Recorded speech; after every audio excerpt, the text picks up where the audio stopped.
Assalamualaikum warahmatullahi wabarakatuh. Perkenalkan, kami dari kelompok 12 Pembiayaan Agribisnis akan melaksanakan podcast sebagai salah satu penugasan di mata kuliah Pembiayaan Agribisnis. Perkenalkan, saya Gilang Fauzinda, Agribisnis 60. Perkenalkan, nama saya Muhammad Zibran Faturezi dari Agribisnis 60. Perkenalkan, nama saya Najmi Sofiana dari Agribisnis 60. Perkenalkan, saya Uswatun Hasanah dari Agribisnis 60. Perkenalkan, saya Faisal Ahmad Andra Rafat dari Agribisnis 60. Pada kesempatan kali ini kita akan melakukan apa teman-teman? Ngobras. Ngobrol santai Agribisnis. Nah, teman-teman semua, hari ini kita bakal bahas satu topik yang sebenarnya dekat banget nih sama kita selaku mahasiswa agribisnis. Tapi terkadang kalau denger istilahnya nih, kita tuh langsung bikin pusing gitu loh. Apa? Betul Banyak sih banget. kayaknya Iya. banyak nggak sih yang bikin Iya pusing. Bener-bener banyak.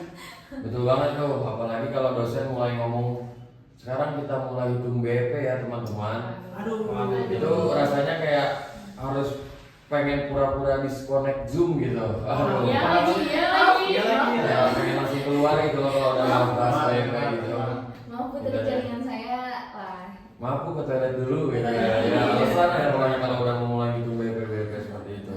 Padahal sebenarnya kalau kita belajar, kita pahami pelan-pelan tuh sebenarnya bisa nggak sih? Karena Bisa. itu tuh benar-benar relate sama kehidupan nyata kita. Iya. Kita kan pasti kalau berbisnis ada BP, usaha ada BP. betul. Pasti. Setuju sih, apalagi kan semua bisnis pasti mikir yang laba ya. Mulai dari UMKM kecil, perusahaan kecil, bahkan sampai perusahaan besar juga pasti tujuannya tuh untuk menghasilkan laba. Betul. Nah, untuk menghasilkan laba itu pasti juga menghindari yang namanya kerugian dari perusahaan itu gitu. Iya dong. kan. Siapa yang rugi? Benar siapa yang mau rugi juga sih, apalagi makin berat sih di agribisnis ini. Tapi tuh nggak cuma kita pengen untung rugi aja, tapi tuh banyak banget yang perlu dipertimbangin. Kayak apalagi sekarang kan harga makin naik, gara-gara kan cowok kan sekarang bener-bener nggak nentu ya. Betul. Apalagi Bogor ya. Wah, iya Bogor gitu. Panas, hujan-hujan. Iya benar-benar nggak nentu banget gitu. Akhirnya tuh kayak apa ya, harganya juga akhirnya fluktuatif gitu. Dan juga apalagi sekarang keadaan dolar gitu gimana teman-teman? Aduh. No comment. Nanya doang. Nah, makanya indis ekonomi hari ini kita bakal ngobrol santai nih terkait bisnis contoh yang familiar banget di sekitar kita gitu. Nah, benar banget, dan semoga habis ini kalau dengar BP kalian nggak trauma ya. Jangan ya, nona ya. Soalnya asik banget itu pembahasan. Asik banget. Oke teman-teman, tadi kita sempat mention terkait bisnis ya. Mungkin di sini aku coba bakal merujukin lebih dalam lagi. Nah, pada pembahasan kali ini kita coba bahas terkait salah satu aspek yang sangat penting di dalam suatu bisnis, yaitu perencanaan laba jangka pendek gitu teman-teman semua. Nah, jadi aku pengen coba buka diskusi nih ke teman-teman semua. Jadi sebenarnya perencanaan jangka pendek itu apa sih? Nah, jadi perencanaan laba jangka pendek menurut aku itu sebenarnya sederhana sih. Kayak proses perusahaan memperkirakan keuntungan dalam waktu dekat. Nah, memperkirakan waktu atau keuntungannya itu bisa dari target penjualan, biaya, laba, dan grafik naik turun dari penjualan tersebut. Gitu. Terus biasanya juga dipakai untuk bulanan atau tahunan gitu. Nah, jadi perusahaan itu bisa nyoba ngitungnya dengan target penjualan, terus juga bisa pakai biaya operasional, laba, sampai ke kemungkinan kerugian yang bakal terjadi gitu. Oh, gitu ya. Oke. Karena ini juga nggak sih, pasti kalau kita bisnis tuh nggak cuma modal nekat, kayak kita harus merencanain juga kan. Betul. Benar.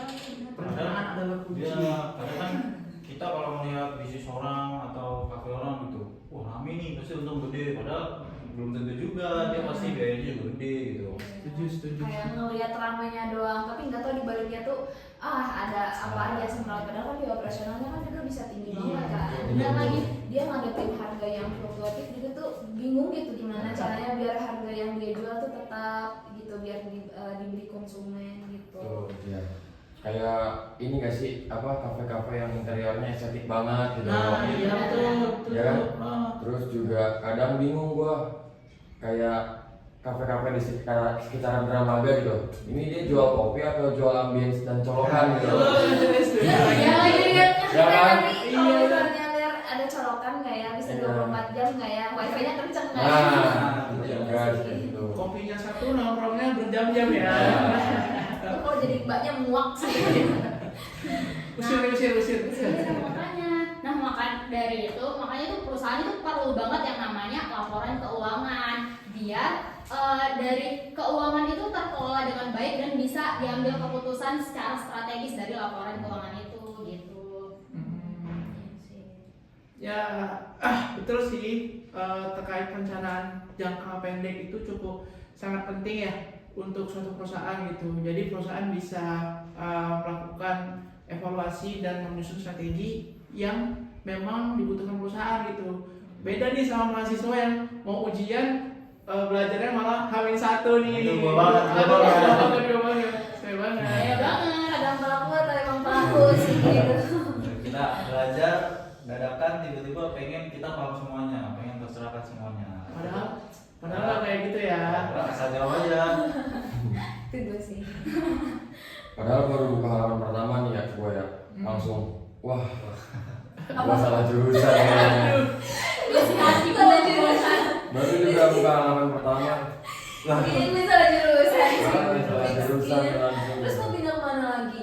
Wah, itu Mana sih. ya? Mana ya? Bingung gitu. Bingung udah tua ya, mau pengen kemana kayak gitu. Nah, teman-teman semua, biar lebih kebayang nih ya, kita coba pakai contoh bisnis yang saat ini lagi familiar nih di kita, lagi naik juga. Apa tuh? Contohnya kayak Mixu guys. Wah, emang ada yang belum pernah nyobain? Siapa sih yang belum coba Mixu? Ada nggak? Kayaknya nggak mungkin Iya, sih. Ya, Iya. ya berarti di depan kan ada. Iya. Outletnya. Outletnya masih. Betul. Dan outletnya juga kan kayak di depan ini kan di dekat pom bensin juga ada. Iya. Itu gampang banget. Nah terus Strategis ya tempatnya.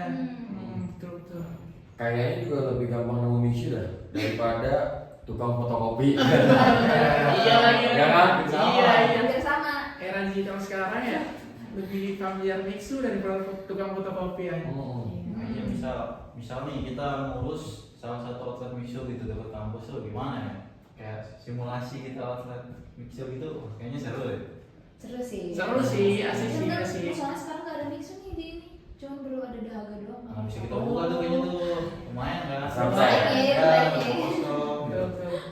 Tapi sebelum itu kita juga perlu ini tahu pelajari manajemen keuangannya, kayak data-data keuangan yang perlu kita pahami. Misalnya kayak penjualan per bulannya itu berapa juta, biaya bahan bakunya itu juga berapa puluh juta, sampai kayak biaya operasionalnya itu juga berapa juta gitu. Nah, tapi setahu aku sih dalam suatu bisnis itu ya yang besar itu justru di biaya operasionalnya teman-teman gitu.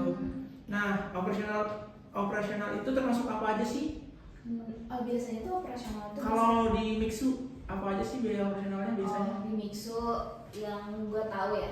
Kalau yang mau sih kayak gaji karyawannya, terus kayak listriknya, internetnya juga kan ada kan yang biar Betul. sebenarnya ada tempat duduknya gitu.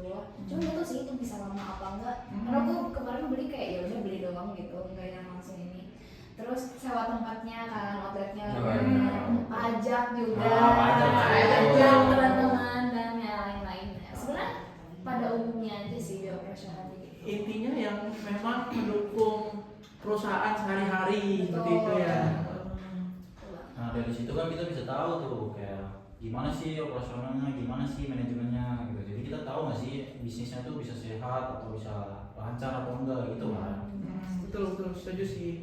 Nah, selain itu juga ada istilah yang namanya margin kontribusi. Nah, ini rumusnya tuh jadi 80 juta dari biaya yang tadi dikurangi sama 35 juta hasilnya itu ada 45 juta untuk perhitungan dari biaya-biaya tadi gitu.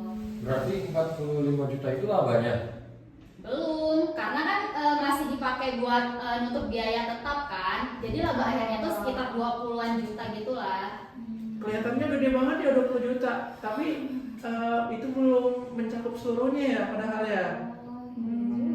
Tapi kan ya kondisi bisnis kan nggak selalu stabil sih. Iya sih, kan tiap hari orang gua beli bisu nih nggak mungkin. Diabetes jujur. Iya. Betul. Iya sih. Nah jadi kan kadang tuh juga kan misalnya apalagi Bogor nih Kota hujan ya. kota hujan kan. Betul. Kan Mixu kan kayak buat apa sih namanya, es krim gitu kan, es krim buat es dan lain-lain, buat kayak nemenin kita misalnya kita lagi haus dan segala macam. Nah sedangkan Bogor nih kota hujan gitu, nah itu tuh bisa jadi faktor juga, misalnya aduh dingin banget kan gak cocok yang minum bakso nggak sih? Iya. Kan? Benar. Dan ternyata Mixu tuh kompetitornya bakso bisa jadi kan, bukan sesama bukan sesama Minuman. iya bukan sesama minuman, gara-gara faktor cuaca tadi yang sering berubah-ubah gitu sih. Atau tiba-tiba muncul kompetitor di depan outlet. Aduh. Jual bakso di atas Iya kan? di depan. Satunya tuh bingshu ya. Iya. Demi apapun itu sesama mungkin kayak Atau kompetitornya mahasiswa akhir bulan yang nggak punya uang untuk beli di outlet. bisa jadi. Bisa jadi. Pengen beli tapi Tapi nggak ada duit ya. ya udahlah ya, nahan dulu aja. Iya. Sabar. Nanti bisa kembali kok. Oh, iya kan. Oke, teman-teman agribisnis di seluruh Indonesia, harapannya kalian enjoy ya di podcast kita kali ini, karena kita bakal masuk di sesi yang membahas inti dagingnya banget nih. Nah, sekarang tuh kita bakal masuk ke istilah yang sudah dimention dari awal, BEP. Ya udah disebut-sebut ya. Apa tuh BEP? Musuh Bersama mahasiswa. mahasiswa. Tapi itu bukan kepanjangan ya teman-teman. BEP ini musuh bersama mahasiswa gitu loh, karena ya rumit lah gitu. Belajar kayak gitu malas, jadi ya kita bahas sekarang nih daging banget nih. Oke. Ya biar malas. Padahal sebenarnya BEP itu konsepnya sederhana kan. BEP itu kan titik ketika perusahaan itu nggak untung dan nggak rugi juga. Jadi benar-benar titik seimbangnya lah gitu sebenarnya. Berarti kalau penjualan di bawah titik BEP rugi dong? Dan kalau di atas berarti dia untung dong. Iya. Ya, Kayaknya nggak sesimpel itu sih. nah benar. Kalau di atas titik keseimbangan berarti perusahaan mulai menghasilkan keuntungan kayak gitu. Nah kalau di bawah perusahaan itu merugi guys kayak gitu ya. Makanya perusahaan tuh harus benar-benar jeli gitu, harus benar-benar tahu minimal penjualan yang harus dicapai itu berapa gitu dalam satu siklus usaha gitu. Berarti kalau biaya tetapnya besar, mereka harus jual lebih banyak supaya impas dong. Betul. Benar. Iya. Oh, Iya sih. pantesan ya. Berarti bisnis minuman tuh berarti dia ngambil ini nggak sih, penjualan volumenya tuh yang tinggi gitu kan? Betul, kuantitas lebih diutamakan kalau minuman. Dan juga kalau ada promo itu juga sih harus hati-hati ya, karena kalau diskonnya juga berlebihan tuh labanya tuh nanti makin dikit, nggak bisa tadi tuh nutupin biaya yang biaya tetap, biaya operasional, nanti malah minus jadinya. Kan kita pengennya positif ya, biar biar kalau dikurangin kita masih dapat si labanya tadi. Tapi jadi nggak penting ya sebenarnya rame doang, istilah rame doang itu ya. Rame tapi doang nggak untung. tapi duitnya nggak terlalu masuk nih gitu ya. Iya. Oh, benar. Nah, oke. Selain BEP ada juga nih margin of safety. Ada yang tahu nggak margin of safety itu apa? Dan tuh? biasanya ngitungnya pakai rumus apa? Apa tuh? Nggak mau jawab. Nah, izin jawab. Oke. Jadi margin of safety itu sebenarnya biaya yang dipakai buat melihat batas aman bisnis, perhitungan yang dipakai buat melihat batas aman bisnis itu, apakah dia sudah layak untuk lanjut atau tidak. Nih, Contohnya gimana tuh? Kalau contohnya nih ya, misalnya nih kayak penjualan normal nih 80 juta, Oke, 80 juta, terus titik impasnya itu di 55 juta. Jadi mereka tuh masih punya batas aman gitu ya, itu di 25 juta gitu. Kayak gitu. Jadi ya ada lah gitu batas-batasnya di mana mereka kayak nggak boleh melampaui batas ini. Kalau misalnya mereka udah melampaui, wah itu udah mulai Udah nggak aman ya. udah aman. Aman. Jadi, Jadi kalau penjualannya turun sedikit itu masih aman? masih aman selagi nggak ngelewatin si batasnya tadi. Batasnya. Kalau selisihnya masih kecil sih bisnisnya harusnya jadi lebih rentan rugi sih sebenarnya. Berarti ini ya di agribisnis sih sering banget kejadian nggak sih, karena kayak ada kejadian kayak gini tuh pasti sering banget. Sering banget terjadi. Sering Setuju. sih. Kayak gagal panen gitu ya. Ya, gue sering lihat tuh di berita atau di Harga pupuk ya, naik, cuaca ekstrim. ya. harga jualan turun juga kan ada. Apalagi sekarang ada isu El Nino ya katanya ya. Iya. Tuh. Nggak kebayang sih kalau skalanya segede itu. Ribet banget pasti ya ngurusnya. Ribet banget sih ngurusnya. Semangat deh. Betul. Nah, kita bakal bahas pembiayaan jangka pendek selanjutnya nih. Kita bakal bahas operating leverage. Operating leverage. Apa tuh? Apa tuh? Kalau dengar operating leverage itu rasanya pengen skip dulu dah. Pusing ya. Jadi pengen juga skip sih. Iya. Mau nggak mau ya harus bahas ya. Tapi ya, sebenarnya kalau diperdalam tuh sebenarnya sederhana sih terkait teori itu. Operating leverage itu melihat seberapa besar perubahan penjualan mempengaruhi laba perusahaannya tuh. Terus juga biasanya tuh perusahaan tuh yang punya biaya tetap yang besar itu tuh punya operating leverage itu tinggi. Jadi satu arah gitu. Kalau besar operating leverage juga tinggi. Ya benar. Contohnya apa ya kalau bisnis yang sekarang itu kayak gitu contohnya? Greenhouse ya? Ya, greenhouse, Iya, terus bisa sih, kayak bisa. kafe-kafe gede gitu tuh umurnya juga gede sih. Karena Iya. kan dia harus ngeluarin ini kan biaya Iya, buat betul. greenhouse-nya juga. Kemarin tuh sempet ada berapa juta gitu dia bener-bener buat greenhouse-nya doang. Karena kan greenhouse nggak cuma greenhouse, ada Iya. teknologi juga kan di Iya, dalamnya. iya. Nah itu Kan nggak mungkin kosong. nggak mungkin kosong Iya kan. sih benar. Tapi kalau penjualannya naik nih naik banget gitu. Cepat Iya. banget naiknya. Iya makanya bahkan kalau turun itu risikonya juga besar banget. Sensitif banget ya. Beb. Iya. Gitu-gitu. Mirip apa coba? Mirip Mirip apa? dengan kos awal dan akhir bulan. Gitu. Iya. Ya kan? Itu. Iya lagi. Kenapa tuh kalau boleh tahu ada kos? Awal bulan percaya diri. Iya. Akhir bulan referensi kehidupan menurun. Iya lagi. Iya lagi. Iya lagi betul. Kalau masih ada pegangan mah aman-aman aja. Iya, enak kan awal bulan kayak gini. Set, bulan akhir bulan iya, kosan. Saya yang sakit ya. Kayak yang sehujanan. Aduh. Oke, teman-teman semua yang lagi nonton kita, kalau menurut kalian nih kesalahan bisnis owner bisnis apa yang sekarang yang paling sering terjadi nih menurut kalian?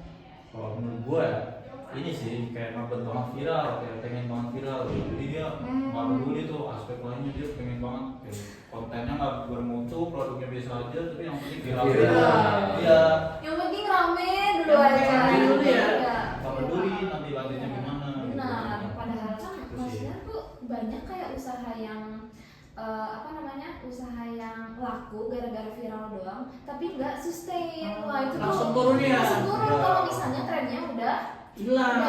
Kayak pada Ading oleh. kayak itu. Dubai juga kemarin coklat Cuy Dubai, cookie. tapi sekarang kan udah diperbarui lagi kan kayak jadi lebih cuy cookie. Iya. Terus ada apa sih itu yang kromboloni pernah dengar Iya. kan? Ah. Bener-bener sesingkat Udah nggak dengar tuh banget. sekarang tuh. Iya. Udah hilang. Udah hilang. Padel juga gue dengar, padel tuh sekarang banyak orang yang nutup usaha padel gara-gara trennya udah mulai turun. Tapi beberapa orang ada sih yang baru mulai padel. Tuh. Nah bisnis kayak gitu tuh sebenarnya permasalahannya karena mereka kurang bisa mengelola laporan keuangan gak sih? Jadi perusahaan-perusahaan itu cuman mementingkan keberlanjutan jangka pendek, tapi jangka panjangnya nggak diperhatikan. Jadi mereka tuh nggak menghitung biaya dan laba secara realistis gitu. Setuju sih kalau itu. Karena apa coba? Apa tuh? Karena live TikTok nggak bisa bayar listrik. Banget. Mau viral apapun Ya, ya. iya. Iya.